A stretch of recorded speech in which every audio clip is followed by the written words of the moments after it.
নমস্কার, আমি নিবেদিতা। আলাস্কা থেকে তরকারি অ্যান্ড তুন্দাতে আপনাদের জন্য আরও একটা ভিডিও নিয়ে হাজির। আমার বাড়ির কাছেই জানেন তো একটা খুব সুন্দর ট্রেল আর তার ধার দিয়ে লেক আছে।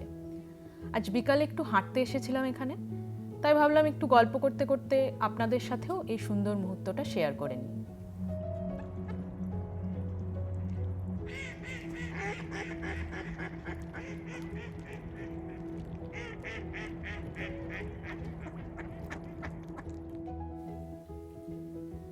এই লেকটা আমার খুব প্রিয় জায়গা।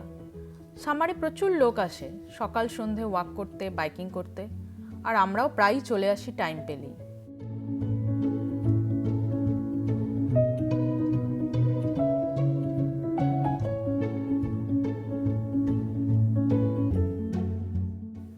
এখন আলাস্কায় শরৎকাল একদম শেষের দিকে। এখন কিন্তু বেশ ঠান্ডা আমেজ চলে এসেছে বাতাসে, কিন্তু আজ রোদ্দুরটা বেশ ভালোই ছিল। সূর্যের আলোয় কি সুন্দর ঝলমল করছে গাছের পাতাগুলো, লাল, কমলা, সোনালি সব রঙে। হাঁটতে হাঁটতে মনে হচ্ছিল যেন পুরো প্রকৃতি নতুন জামা পরে নিয়েছে। আলাস্কার শরৎকালে এমনি দৃশ্য কিন্তু প্রায়ই দেখা যায়।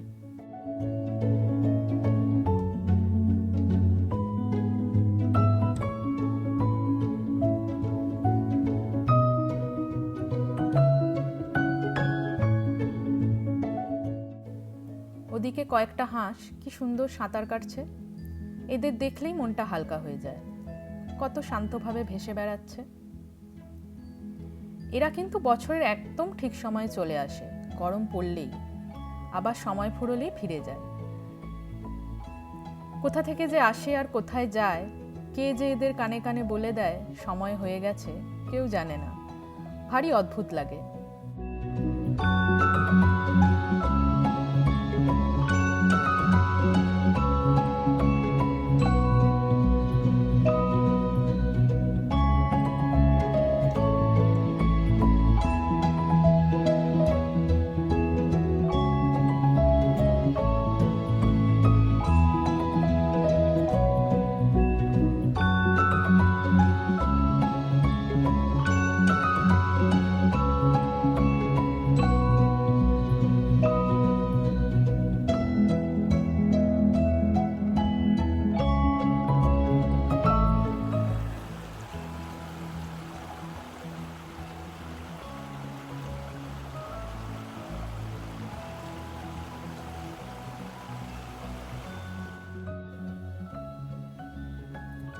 জলের আওয়াজটাও শুনতে কি ভালো লাগছে না?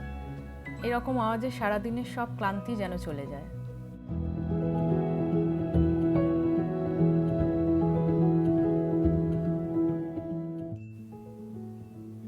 এই ছিল আজকের অল্প সময়ের আলাস্কার শরতের রঙে ভরা একটা সুন্দর বিকেলের গল্প। আজকের ভিডিওটা আপনাদের কেমন লাগলো অবশ্যই কমেন্ট করে জানাবেন। তবে বরফের দেশে গল্প কিন্তু কখনোই শেষ নয়। আবার দেখা হবে তরকারি অ্যান্ড তুন্দার পরের পর্বে। সবাই ভালো থাকবেন।